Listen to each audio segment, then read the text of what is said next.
एक सुहानी सुबह थी। असलम अपने खेत में बहुत मेहनत से काम कर रहा था कि इतने में ही मोनिका आ जाती है और कहती है, लीजिए खाना खा लीजिए, आप बहुत मेहनत से काम कर रहे हैं। हाँ, क्या बनाया है आज खाने में? आपकी पसंद के आलू गोश्त बनाए हैं मैंने।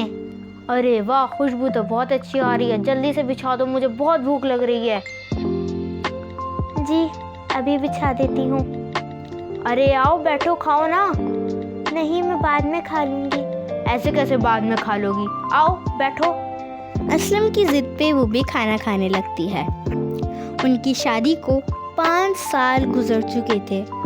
असलम मेहनत से खेती बाड़ी करता था और खेत संभालता था और मोनिका अपना घर संभालती थी। मोनिका एक दिन उसका खेत घूर रही होती है। असलम कहता है, क्या हुआ, ऐसे मेरा खेत क्यों घूर रही हो?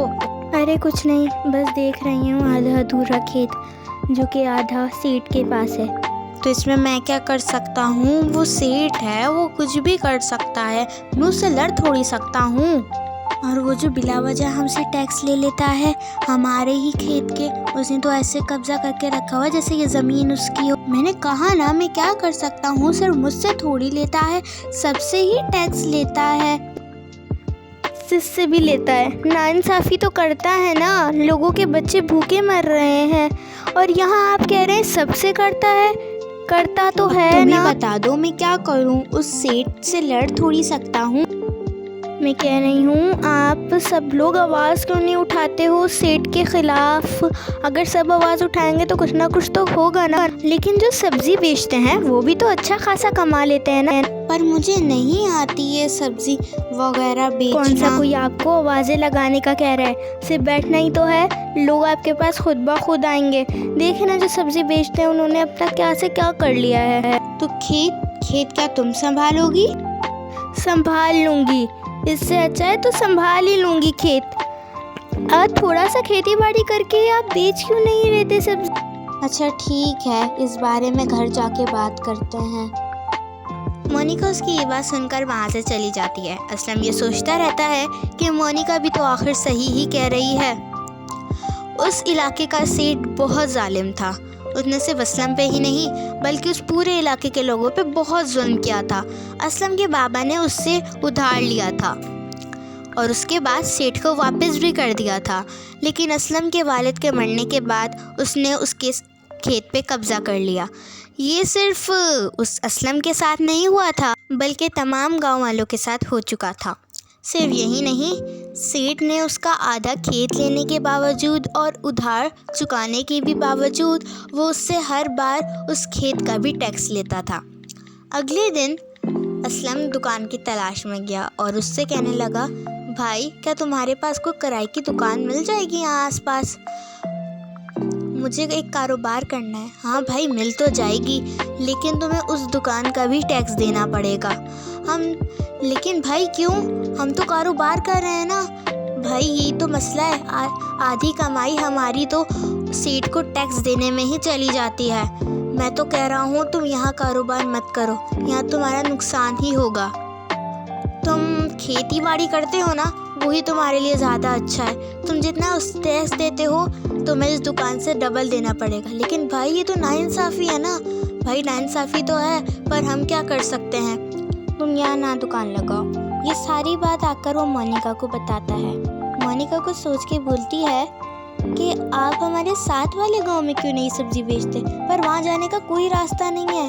आप ऐसा करें कि आप वहाँ जाएं और एक कश्ती बनवाएं, जिससे आप वहाँ कश्ती के ज़रिए तो जा सकते हैं ना। वहाँ कोई सब्ज़ी की दुकान भी नहीं है, आपको टैक्स भी नहीं देना पड़ेगा। तुम सही कह रही हो मोनिका, मैं कश्ती बनवा लेता हूँ और वहाँ चला जाता हूँ। लेकिन अगर वहाँ पहले से सब्ज़ी की दुकान हुई तो?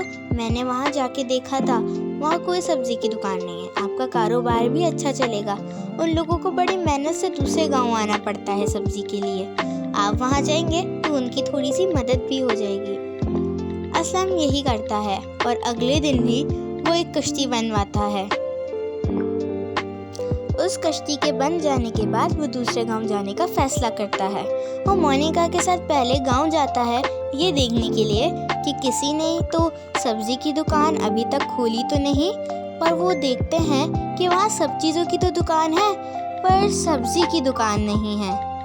ये तो उनके लिए और भी अच्छी बात थी। तो अगले दिन से ही असलम जाता है और वहाँ पे जाके सब्जी बेचता है, जहाँ उसका कारोबार बहुत अच्छा चल रहा होता है। और अब उसका यही काम होता है कि वहाँ सब्जी बेचना और पैसे कमाना। वो दोनों अब खुशी से रह रहे थे। अगले दिन वो सेठ के पास जाता है। हाँ भाई, तुम तो बड़े नोट छाप रहे हो, क्या बात है? जी वो मैंने दुकान खोल ली है और ये लें आज इस महीने का टैक्स। अरे भाई, ऐसा करो कि ना तुम मुझे 1 लाख रुपए दे दो, मैं तुमसे अगले 1 साल तक टैक्स नहीं मांगूंगा। और तुम लेकिन मैं आपको दे तो रहा हूँ टैक्स महीने कर करके। बस अब बहुत हुआ, मुझे एक साथ टैक्स चाहिए, वरना तुम्हारा जो आधा खेत बचा है वो भी अपने नाम करा लूँगा। लेकिन सेठ उसकी एक नहीं सुनता और उसको धमकी दे देता है। असलम बेचारा पहले ही गरीब था और परेशान था और सेठ को उसकी कामयाबी बर्दाश्त नहीं हो रही थी। उस वक्त असलम को कुछ समझ नहीं आ रहा था कि अब वो क्या करे। वो सेठ के पास गया और सेठ ने उससे सवाल किया। हाँ भाई, तो फिर क्या सोचा तूने?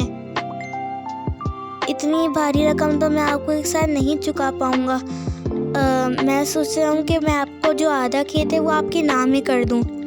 अच्छा ठीक है, फिर चलते हैं कचहरी खेत के लिए, और जो उधार होगा उसके बाद आप मुझे उसकी रकम लौटा दीजिएगा।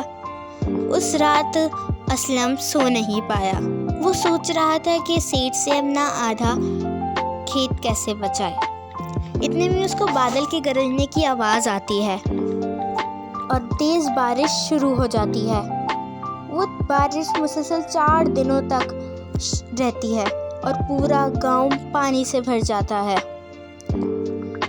इस पानी की वजह से लोगों को बहुत मुश्किल पेश आ रही थी। किसी के पास पीने का पानी ख़त्म हो चुका था तो किसी के पास राशन ख़त्म हो गया था। इस मुश्किल वक्त में सिर्फ असलम ही था जो लोगों की मदद कर सकता था। उसने फ़ौरन अपनी नाव निकाली और लोगों तक उसका सामान पहुंचाया। सब लोग असलम की तारीफ़ कर रहे थे। क्या हुआ? अरे वो जो है ना, शाम बता रही थी कि ना सेठ के घर की छत गिर गई है। सब लोग तो सही वक्त में निकल आए पर सेठ और उसका पोता वहीं रह गए हैं। अरे हाँ, मुझे तो जाना चाहिए, जल्दी जाना चाहिए। जब उसने जाके देखा तो ये सच था। सेठ और उसका पोता वहीं फंसे हुए थे। सेठ आवाज़ें लगा रहा था मदद के लिए, मदद करो मदद करो, लेकिन असलम ने देर नहीं की और वहाँ गया और सेठ और उसके पोते को बचा लिया। सेठ और उसका पोता मुसलसल 3 दिन तक असलम की छत पे रुके रहे और जब पानी थोड़ा कम हो गया तो असलम ने सेठ से कहा, जी अब पानी थोड़ा कम हो गया है, अब कचहरी चलें? अरे माफ़ कर दो मुझे, बस करो असलम, मेरी आंखें तुमने खोल दी हैं। मुझे पता चल गया है तुम्हारा दिल बहुत बड़ा है, मुझे माफ़ कर दो। अब आइंदा मैं किसी के साथ ऐसा नहीं करूँगा। और वो जो तुम्हारा खेत है वो तुम ही रखो, वो तुम्हारी चीज़ है और तुम बिना टैक्स के अब बाज़ार में काम कर सकते हो, मैं तुमसे कोई टैक्स नहीं लूँगा। ये सुनकर वो दोनों बहुत खुश हो जाते हैं। पूरा गांव तो खुश हो गया था पर उसका दिल पूरी तरीके से धुल गया था।